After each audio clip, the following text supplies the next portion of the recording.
베다니 나사로의 집을 떠나서 이제 여리고로 가기 위해서 유대 광야로 들어서게 되는데, 유대 광야로 내려가다 보면 중간에 이렇게 오르막길이 있는데, 요곳이 아두민 비탈길이라고 하는 곳인데, 자, 이 드론을 통해서 바로 이 언덕을 보시게 되는데, 여기에 이게 중요한 선한 사마리아인의 여관이라고 하는 유적지가 있습니다. 바로 이곳이 예수님의 선한 사마리아인의 비유에서 나오는 그 장소이죠. 바로 이곳은 이 여리고로 가는 그 중간에 이제 늘 이 광야를 지나야 되는 사람들에게 쉬어가는 곳을 제공했던 그 여관이 있었다고 얘기도 하고요. 또 하나는 이제 낮에 이 여리고가 더우니까, 이 광야가 더우니까 어둑해지는 오후에 시작해서 밤새 길을 가던 사람들이 예루살렘에서 여리고로 내려가는 길에 예수님의 비유의 선한 사마리아인의 비유를 언급하는데, 그 말씀에 의지해서 이곳에 이미 비잔틴 시대 때부터 선한 사마리아인의 여관이라고 하는 장소가 이렇게 기념이 됐고, 지금 앞에 보이는 요 모습이 비잔틴 시대 때의 그대의 모습을 재현해 놓은 교회 모습입니다. 이것이 바로 천수백 년 전 비잔틴 시대 때의 대표적인 교회의 모습이죠. 맞아요. 이 선한 사마리아의 여관은 이 예루살렘 여리고길에 쉬어가는 실제 여관터였었던 것이고, 비록 예수님의 비유에 나오긴 했지만은 그 당시에 이 예루살렘에서 여리고로 오가던 사람들이 쉽게 이렇게 자주 강도를 만나기도 하고 강도가 출몰했던 그러한 이야기를 이제 예수님이 비유로 말씀하신 거고요.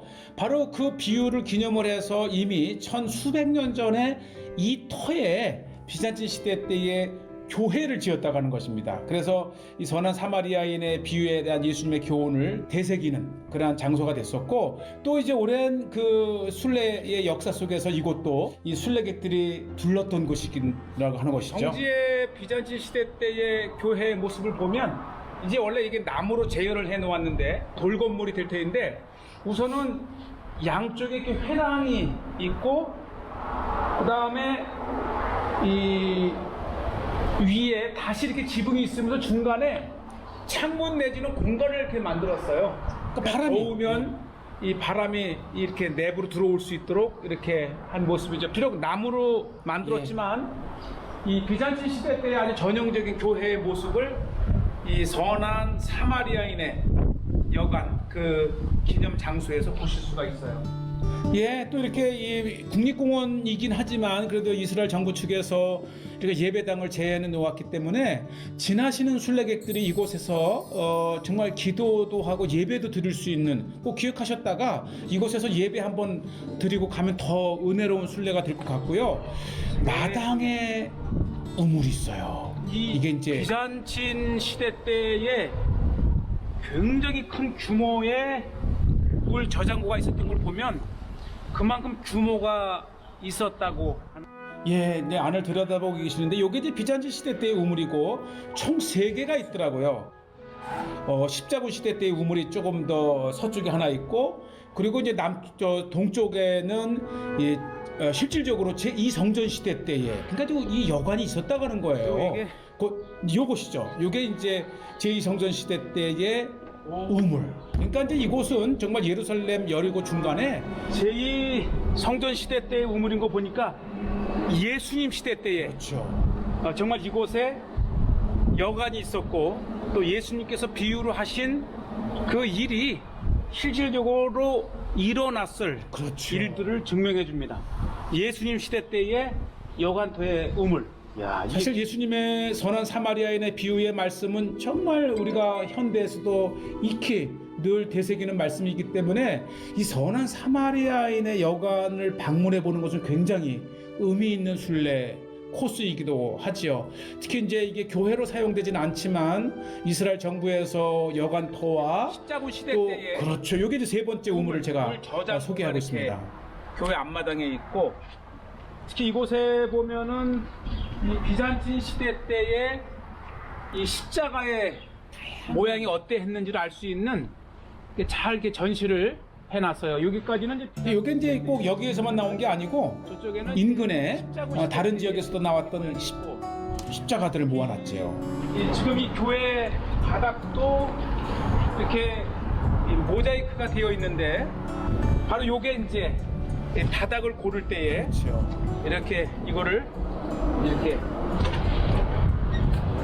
무거운 돌을 굴리면서 바닥을 수평을 이렇게 바닥을 다졌던 이렇게 돌을 했죠. 이 저는 사마리아인의 여관에서 또 하나 볼 수 있는 것이 모자이크거든요. 그래서 실질적으로 건물 안에는 모자이크 박물관을 이제 만들어놔서 너무 감사하더라고요. 이곳이 또 모자이크 전시장이 이제 안에 있는데, 약간 이 비잔틴 시대 때는 교회와 함께 이 회당에도 바닥, 벽 이렇게 모자이크로 꾸미는 게 굉장히 그렇죠. 보편적이었죠. 이렇게 요만한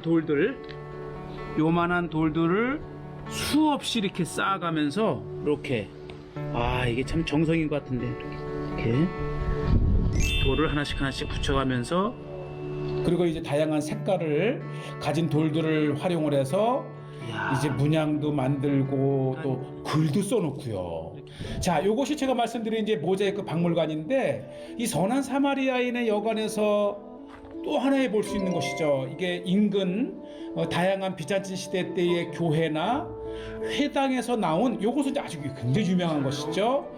샬롬 알라 이스라엘에서 이게 여리고 회당에 있는 것을 이렇게 재현을 해 놓았는데, 이것이 1500년 전에, 이거는 이제 가자에서 나온 이 음악을 연주하는 다윗의 모습. 어쨌든 유대인들의 회당에서 나온 그들이 생각하는 다윗의 모습을 이렇게 그려놨고요. 이 이외에도 다양한 이제 모자이크가 있는데, 바로 요 방이 중요한 가장 관심이 있을 텐데요. 교회의 제단을 이렇게 갖다가, 이게 설교단이죠. 비잔틴 성경에 올라가서 회중들에게 그렇죠. 설교를 하던 아주 진짜 모자이크의 겁니다. 요것은 이제 무덤의 입구를 막았던 돌인데, 하필이면 이름이 이제 바울이라고 해서 폴. 그다음에 이제 요게 이제 중요한 것이 유대 광야에서 발견된 마트리우스라고 하는 수도원, 말레 아두임 안에 있는데, 그곳에서 발견된 이제 이 교회의 것들을 이렇게 재현을 해 놓았고요. 요것은 실질적으로 이렇게 이제 설교단을 조금 이 청중이 다 볼 수 있게끔 높이 만들어서 이곳에서 이제 하는데 얼마나 정교하게 단을 꾸몄는지요. 자, 이렇게 해서 이제 선한 사마리아인의 여관과 그 건너편에, 그러니까 이게 실질적으로 이 오스만 제국 때와 십자군 시대 때는 이 예루살렘과 여리고를 오가는 중요한, 이게 이제 전략적으로도 군사 요지였던 것이었어요. 그래서 이렇게 그 요새화된 오늘날 이제 건무소 같은 것을 이렇게 볼 수가 있죠. 사이에 이 말레 아두밈 언덕가에 이 선한 사마리아인의 여관이 있고요. 그리고 그 인근에 이렇게 요새가 있습니다. 그러니까 이 두 도시를 오가는 길목을 지켜야 했을 십자군 시대 때에, 또 오스만 제국 때에, 심지어 로마 시대 때에 그렇죠. 이 예루살렘과 이 여리고를 오가는 중요한 스테이션 정거장 역할을 한 곳이네요. 그러니까 이게 이제 필요했던 것이, 뜨거운 여름에는 낮보다도 저녁에 이제 선선해질 때 출발을 해서 밤새 도시와 도시를 이동하는 그 여행자들이 많았다 그래요. 바로 그 사람들을 타겟으로 해서 이제 도적대들과 강도들이 출몰을 했던 것이고, 그러니까 예수님의 선한 사마리아인의 비유에 나오는 그 상처를 입은 그 여행자는 아마 그 당시에도 보편적으로 있었던 일. 그런데 이 지나는 레위인도 제사장도 아닌 당시에 천대받던 사마리아인, 이 차별받던 사마리아인이 그 병자를 이렇게 도움을 주었다는 것이 참 이웃이라고 하는 예수님의 교훈에 나오죠. 어쨌든 지금 우리는 오스만 제국 때에 그러한 그 선한 사마리아인의 인근에 있었던 요새를 보고 계시는데, 참 비유에 나오는 것조차도 이렇게 역사적으로 이렇게 실질적으로 있었던 일이라는 것을 보고 계시고, 이것이 이제 이번에 제가 새롭게 소개하는 것이 바로 인근의 또 하나의 유적지예요. 보시죠. 계속 발굴이 진행되기 때문에 곧 발표가 되겠지만 정말 예수님의 비유에 나오는 이 터 자체도 고고학적으로 증명이 되고 있어요. 건물의 외벽이 거의 한 70cm, 1m 정도 됩니다. 이렇게. 그러니까 보면은 이곳에 있었던 건물이 작지가 않았다는 것을 말해줘요. 이렇게 일률적으로 거의 1m 되는 두터운 벽으로 건물을 쌓아 만들었으니 굉장히 견고했던 건물이 있었다는 것을 증명을 해주고 있고요. 이제 아마 이것이 고고학 발굴이 이제 마무리되면서 한 1년 후, 2년 후, 몇 년 후에는 이것이 어떠한 건물이었다는 것을 통해서 정말 예수님의 이 선한 사마리아인의 그 터에 이렇게 실제했던 뭔가를 곧 밝혀지게 될 겁니다. 아마 그것이 밝혀지게 되면 정말 예수님의 그 생생한 말씀의 현장을 우리는 다시 한번 확인해 보는 중요한 발굴이 바로 우리를 기다리고 있습니다. 이 계단이 올라가는 걸 통해서 야, 이것이 그냥 1층이 아니고 2층 이상의 뭔가의 건물이 있었던 것을 이제 우리가 이렇게 보게 되고요. 자, 이렇게 해서 이제 선한 사마리아인의 여관을 보면서 조금 계속해서 이제 길을 가게 되는데 이게 놀라운 것은요. 이 예루살렘에서 유대 광야를 통과해서 여리고까지 가는 그 옛 로마 시대 때의 길입니다. 이 길의 기준이 뭐냐면 이제 가신 분은 아시겠지만은 와디켈트라고 하는 예루살렘에서 시작을 해서 여리고까지 관통하는 그 거대한 그 와디가 또 하나의 이동의 기준점이 됩니다. 제가 이제 예루살렘 쪽을 보고 계신데 이것이 이렇게 광야길이에요. 아마 이 드론이 아니었다면 도저히 볼 수 없었던 이 광야길을 이렇게 통과해야 됩니다. 바로 그것이 조금 전에 보았던 선한 사마리아인의 여행길이기도 하고요. 이렇게 이제 와디켈트를 왼쪽에 두고 쭉 로마 시대 때의 길을 따라 내려가다 보면 왼쪽에 십자가가 하나 보이잖아요. 이것이 또 하나의 이제 아주 방문해야 될 중요한 것인데 이 유대 광야의 모습을 실질적으로 볼 수가 있고 또 이곳에서 보는 이 광야의 모습 아마 보셨던 분은 추억을 이제 다시 되새겨 볼 수가 있는데요. 와디켈트를 따라서 거대한 물줄기 이게 와디켈트를 그 중간에 이제 물길을 따라서 이렇게 보시죠. 정말 염소떼를 보고 계신 거예요. 조금 전에 물이 있는 곳에 물을 먹는 염소떼를 보셨고 또 이 와디켈트가 어떻게 생겼는지 이 물길이 어떻게 흘러가게 되었는지를 보시게 되는 정말 드론이 아니고서는 볼 수 없는 아주 귀중한 이 자료를 보시고요. 유대 광야의 모습이고요.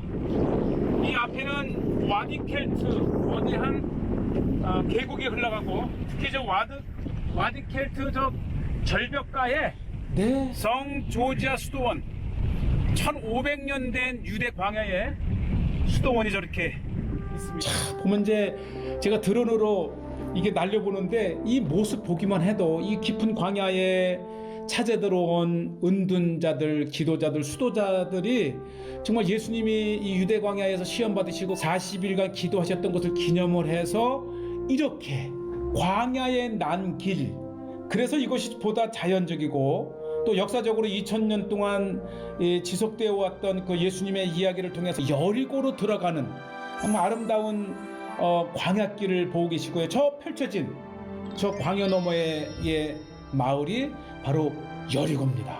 자, 이제 저는 계속해서 이제 차를 가지고 여리고로 내려가는데 이 길을 걸으면서 드는 생각은 정말 2000년 전에 이 예루살렘과 여리고를 오가셨던 예수님께서 걸으셨던 그 길이 바로 이렇게 들어가면서 이제 여리고의 첫 모습을 보고 계신데 아마 이 모습은 예수님도 예수님 시대 때에도 보셨었던 그 길을 이렇게 보고 계십니다. 자, 여리고에 이제 다다르게 되면 이거 보시죠. 이 드론을 통해서 여리고에 다다랐던 그 모습들을 보고 계시고 특히 이 여리고에 들어가는 입구에는 고대로부터 세관이 있었다 그래요. 삭개오를 떠올릴 수 있는데 바로 그가 이곳을 들어가고 나가는 사람들에게 세금을 걷었던 그 삭개오를 떠올릴 수 있는 장면이죠. 탁 보이는 여리고의 이 모습이 아마 2000년 전 네? 예수님이 예루살렘에서 여리고에 막 도착할 때 보았던 모습일 겁니다.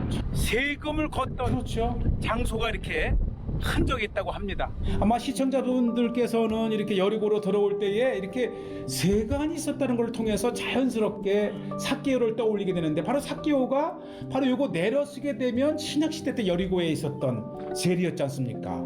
자, 제가 이제 그 터를, 아마 이것은 이제 오스만 제국 때까지 거슬러 올라가던 건물인데, 물론 그 이전에도 건물이 있었겠죠. 이렇게 쭉 보면 여리고에 막 들어서면서 맞이하는 이 자그마한 요새, 네, 또는 세관 역할을 했던 이곳의 내부 모습입니다.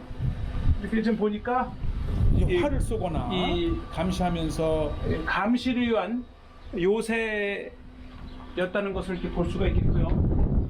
이렇게 해서 이제 오면 저쪽에서 예루살렘에서 여리고로 들어오는 모습을 이렇게 볼 수가 있습니다. 삭개오도 이런 곳에 있지 않았을까라는 생각이 들고, 이 여리고가 낮아지면서 와디켈트가에서 났던 물을 끌어오던 수로를 또 이렇게 보고 계십니다. 이 수로는 헤롯 시대 때 만들어진 것을 지금부터 한 8, 90년 전, 거의 100여 년 전이죠. 이 영국 식민지 하에서 다시 재보수를 해서 이렇게 2000년을 두고 흘렀던 물이 지금까지도 흐른다고 하는, 정말 2000년의 역사를 이어주는 수로를 보고 계시고요. 비옥하고 풍요롭겠습니까? 보시죠. 정말 많은 물이, 이 광야에서 솟아난 물이 이렇게 흘러 여리고를 갑니다. 근데 여리고가 얼마나 비옥한 도시인지를, 그렇지 않아도 여리고는 이제 오아시스처럼 물이 솟아나는 곳인데, 이 물을 끌어들인 이가 바로 헤롯 왕입니다. 그 여름에는 시원하지만 겨울에는 축 춥거든요. 바로 그 추운 겨울에 이 1000m나 낮은 이 여리고의 온화한 날씨에 그의 겨울궁을 짓고, 그리고 부족한 물은 지금 이제 보셨던 대로 와디켈트에서 물을 끌어다가 세상에 수영장도 만들고 온갖 정원을 꾸면서 화려하게 지었던 여리고의 헤롯의 겨울궁인데, 바로 이 겨울궁을 지었던 이곳이 바로 신약시대 때 여리고입니다. 그러니까 이 규모가 굉장합니다. 지금 드론으로 보시겠지만 이 중간에 와디켈트를 연결하는 다리를, 즉 이 와디켈트 북쪽과 남쪽을 연결해서 요새를 짓고 수영장을 짓고, 이게 드론으로 보는 이 신약시대 때 여리고의 이 규모가 굉장해요. 또 이 전차 이 경기장도 만들고 원형극장도 있고 다양한 시설을 통해서 아마 그 이전에 보지 못했던 이 헤롯이 이곳에 겨울궁을 만들므로 인해서 또 하나의 여리고가 이렇게 탄생을 한 것이죠. 어쨌든 우리는 여리고 성을 보기 위해서 가시는 이 구약시대 때 여리고와 함께 오늘 아주 귀중한 이 드론을 통해서 신약시대 때 여리고의 규모가 어떠했는지를 이렇게 보시게 되고요. 아주 굉장히 중요한 현장을 이렇게 드론을 통해서 보고 계십니다.